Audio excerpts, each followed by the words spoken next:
Your Excellency, Prime Minister Modi of the Republic of India and co-chair of the summit, Your Excellency, President Robert Gabriel Mugabe, President of the Republic of Zimbabwe, Chairperson of the African Union and co-chair of the summit, Your Majesties, Your Excellencies, Heads of Government from Africa, Your Excellency, Dr. Nkosazana Dlamini Zuma, Chairperson of the African Union Commission, Honorable Ministers of Foreign Affairs of Africa and India, Your Excellency, High Commissioners and Ambassadors from Africa and of India, senior government officials from Africa and India, distinguished ladies and gentlemen. It is a distinct honor for me to address this important forum on behalf of His Excellency, the President of the Republic of Botswana, Lieutenant General Seretse Ian Khama.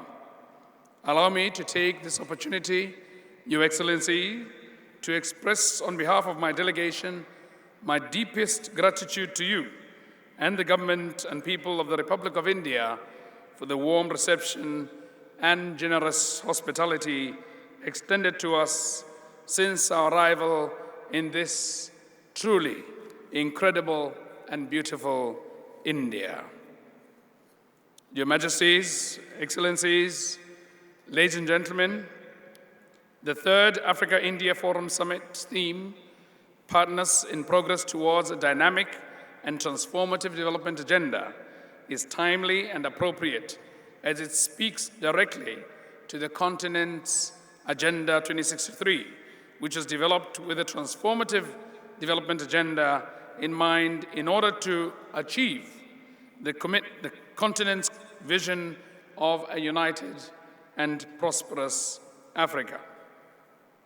To demonstrate commitment to our continental vision, the Southern Africa Development Community, SADC, of which Botswana is both a member and current chair, has realigned its development priorities and programs in order to accelerate social transformation and development in the region.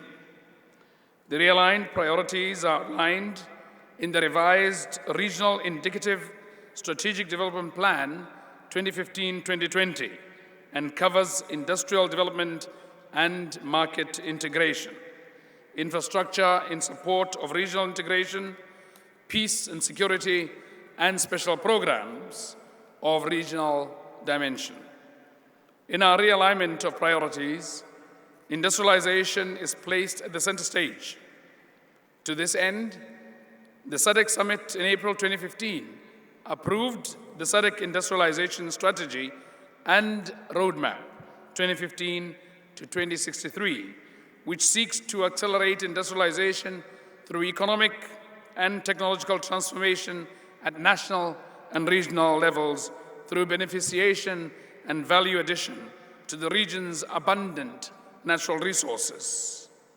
All of us in SADC are laser-focused on this goal. Your Excellencies, ladies and gentlemen, it is our strong belief that industrialization of our countries is key to achieving deeper regional integration, socio-economic transformation, and sustainable development.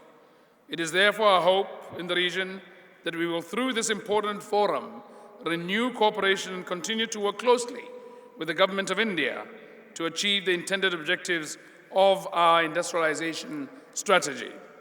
In this connection, I find it fitting to express our region's and indeed Botswana's steadfast support for the integration of Africa and the African Union's Agenda 2063, vision for a united and prosperous Africa.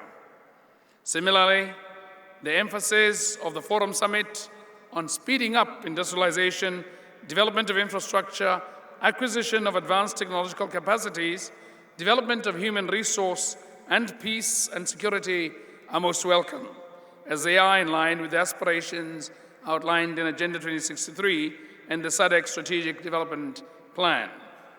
These plans are bold and ambitious, but we are encouraged by the development partnership that we have with India, which seeks to address some of these issues, underpinned by our shared and deep commitment to reciprocity.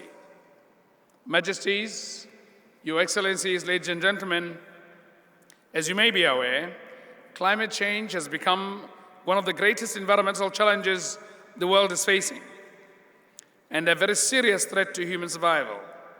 It has adversely affected us and our health and food security. In addition, sub-Saharan Africa has disproportionately borne the brunt of the impact of climate change, despite contributing the least to it. Botswana strongly supports the collective approach by the international community in addressing the impact of climate change. We therefore look forward to the coming 21st Conference of State Parties, COP21, to the United Nations Framework Convention on Climate Change, to be held in Paris in December 2015, where we expect a universal, legally binding climate change agreement to be reached. As emerging economies, we need to find the right balance between curbing industrial emissions and the industrialization process in order to reduce poverty and economic marginalization of our citizens. To this end, we hope India will be a partner in supporting the African common position on climate change.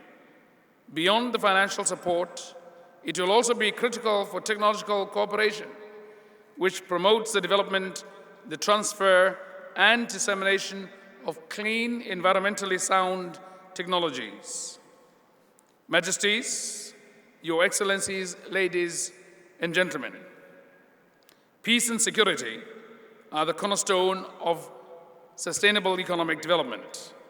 I am therefore delighted that the Africa-India Framework for Strategic Cooperation document adequately addresses these issues. Botswana is otherwise gravely concerned by the serious threats to peace and security on the continent, which are characterized by the dramatic rise in instability, insecurity, violent conflicts with untold devastation and human suffering.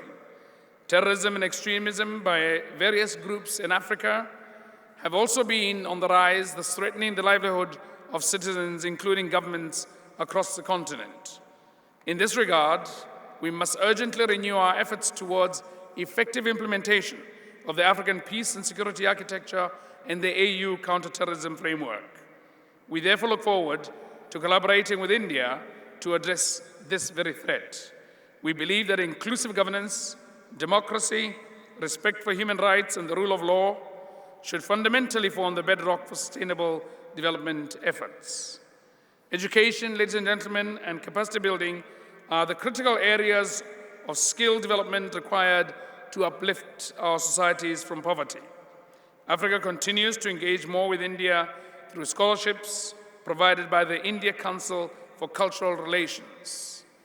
Your Excellency, allow me to express my profound gratitude to the government and the people of the Republic of India for their benevolence in the establishment of the India Diamond Institute headquartered in Botswana. I have no doubt that full implementation of this project will capacitate Africa to add value to her strategic diamond resources for development. Your Excellencies, we both recognize that health is critical to the development of our human capital. A healthy nation is critical to the sustenance of any economy. In this connection, we appreciate the cooperation we have had with India in this area and welcome their continued collaboration. My country would like to see our cooperation deepen in the areas of training and education for health professionals. In addition, Botswana welcomes India's pharmaceutical companies to invest in drug manufacturing and related industries in our countries. The SADC region is in unison with the rest of Africa in calling for the reform of the United Nations Security Council. It is therefore imperative that a more democratic, pluralistic, and inclusive United Nations Security Council is renegotiated to usher in a new world order reflecting and serving humanity better than the current arrangement. Distinguished Majesties, Your Excellencies, ladies and gentlemen, allow me to conclude by reaffirming Botswana's commitment to to the purpose of the Africa-India Partnership and the deliberations of the Third Africa-India Forum Summit. We are optimistic that with political will, we can come up with mutually beneficial outcomes from this summit. I thank you most sincerely for your attention.